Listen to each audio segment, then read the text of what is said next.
Assalomu alaykum hurmatli kanal obunachilar, bizni uzoqdan kuzatayotgan aziz mehmonlar, do'stlar. Mana ko'rib turganlaringdek, hozir Cho'lpon-Otadamiz, ya'ni Issiqko'l oblasining Cho'lpon-Ota degan joyida. Video obzor qilib boryapmiz do'stlar. Mana ko'rganlaringdek do'stlar, bu Cho'lpon-Otaning markazi, ya'ni mana shu yerda kichkinagina bir skver bor ekan. Ya'ni bir odamlar shunchaki o'tirib madaniy orda chiqaradigan joy.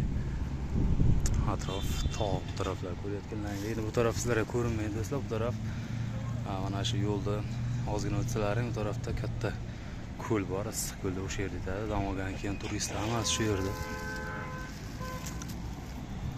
Ko'rdingizlar, havo darajasi 20 gradus atrofida bor. O'ta salqin. O'ta salqin havo.